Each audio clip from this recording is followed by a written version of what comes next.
26, le transfert de la convention de maîtrise d'ouvrage entre Ville-Est Ensemble SPL Résilience dans le cadre de l'opération d'aménagement Le Morillon. Tout d'abord, je voudrais me réjouir du fait qu'un quartier comme Le Morillon, longtemps oublié dans les investissements, bénéficie du déblocage de 30 millions d'euros. Mais pour que cet argent soit réellement utile pour le quartier et améliore concrètement le cadre de vie des habitantes et des habitants, celles et ceux qui vivent ce quartier au quotidien doivent être pleinement et effectivement associés au projet. Comme toujours dans les principes en matière de renouvellement urbain, la concertation des habitantes et des habitants est posée comme un préalable. Dans les faits, force est de constater qu'en réalité, de concertation, il n'y en a pas eu réellement. Bien sûr, il y a eu des réunions d'information, j'ai d'ailleurs assisté à un certain nombre d'entre elles. Bien souvent, ces réunions se passent dans un climat de tension palpable, car c'est au cours de ces réunions d'information que les habitantes et les habitants découvrent par exemple que leurs logements vont être détruits. Je voudrais d'ailleurs m'arrêter quelques instants sur les destructions de logements prévues.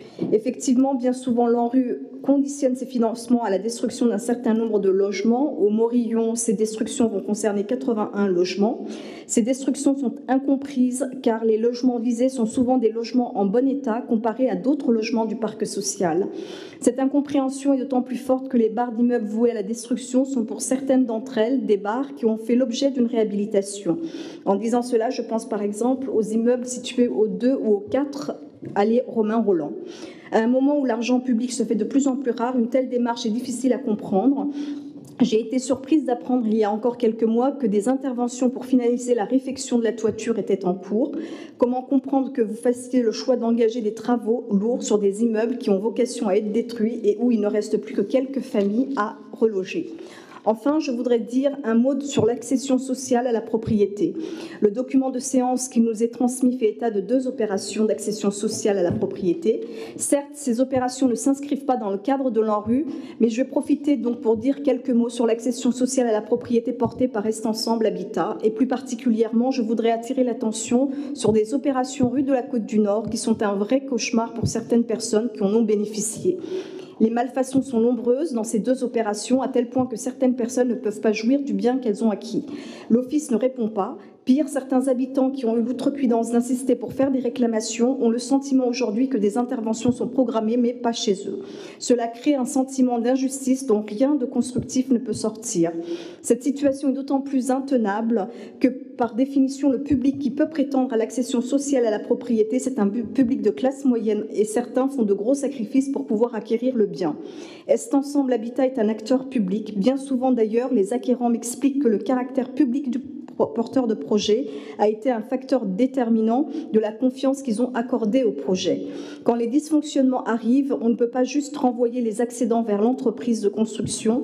Est Ensemble Habitat et la ville, qui bien souvent garantit les prêts nécessaires au projet, ont un rôle à jouer pour permettre aux accédants d'avoir un bien répondant à la qualité qu'ils sont en droit d'attendre légitimement. Puisqu'on est quand même sur des sujets en rue, j'en profite, puisqu'on a rarement des réponses sur les décisions du maire, pour essayer de comprendre comment, puisque maintenant vous pouvez faire des virements de crédit sans passer par une DM tout de suite, du fait qu'on est passé à la M57, du coup vous avez fait des virements de crédit pour environ 1 600 000 € qui sont pris sur les crédits en rue pour les verser, les mettre sur la construction d'une école.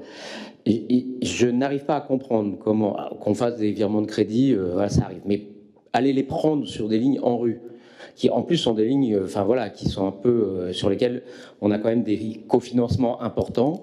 Je ne comprends pas pourquoi on prend ce genre de risque et pourquoi on vient piocher dans des crédits en rue et pas ailleurs. Et surtout, comment ces crédits seront redispatchés ensuite. Je n'insisterai pas plus sur le fait que par ailleurs, faire cette décision du maire sur des virements d'1,6 million quand même de chapitre à chapitre, alors qu'on vient de voter le budget, c'est quand même assez bizarre, parce que vous deviez le savoir quand même que c'est 1,6 million, il faudrait les passer ailleurs, et donc quand on a voté le budget, il était clairement insincère.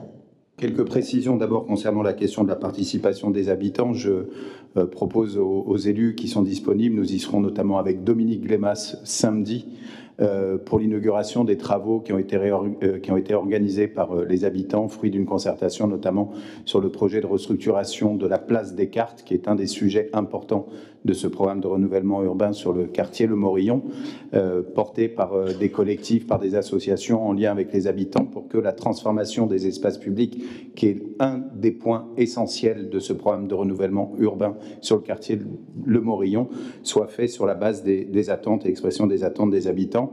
Le réaménagement de la place Le Morillon, le réaménagement de la place Descartes, l'ouverture de la place Descartes permettant une connexion avec le tramway. Tous ces éléments-là sont le fruit de concertations longues qui ont eu lieu. Je regrette qu'un certain nombre d'élus n'y aient pas participé et donc puissent en séance du conseil municipal exprimer leur ignorance de ces réalités.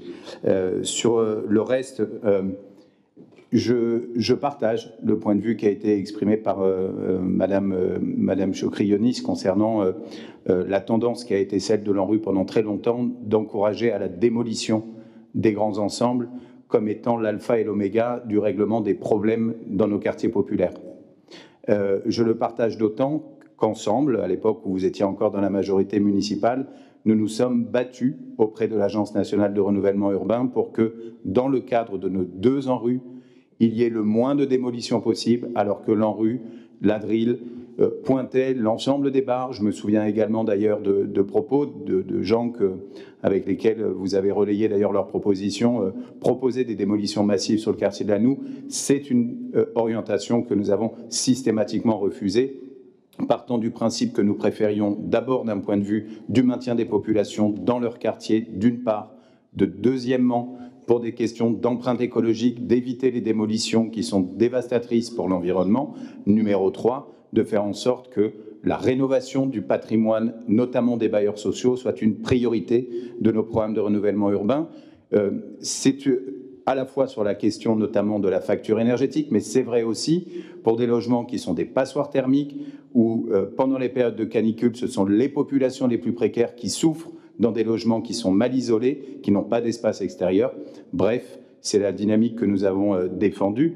Et sur la question des démolitions, chaque démolition, vous le savez, fait l'objet au préalable d'une convention de relogement avec les bailleurs sociaux et avec des procédures qui sont encadrées. C'est vrai avec Est Ensemble Habitat, c'est vrai avec l'ensemble des bailleurs et notamment sur le quartier de la Noue. Le dernier point concernant la question des crédits ne sont pas pris ou volés à l'ANRU, puisque ce qu'il est dit, et d'ailleurs ça fait l'objet d'une réponse précise en page 12 du document que vous avez reçu suite à la commission technique, c'est que le calendrier de mise en œuvre d'un des projets sur le quartier de la Noue n'étant pas dans celui de l'année en cours, les crédits sont fléchés pour permettre la réalisation des travaux sur le groupe scolaire, notamment Méliès, mais ils seront bien menés et l'ensemble du programme de renouvellement urbain tel qu'il a été adopté avec l'ANRU sera mené à son terme. Je vais voter ça, mais enfin, des crédits qu'on passe d'un truc à l'autre, il va falloir les remettre à un moment quand même. Si vous vous dites que ce sera à budget constant, il faudra bien à un moment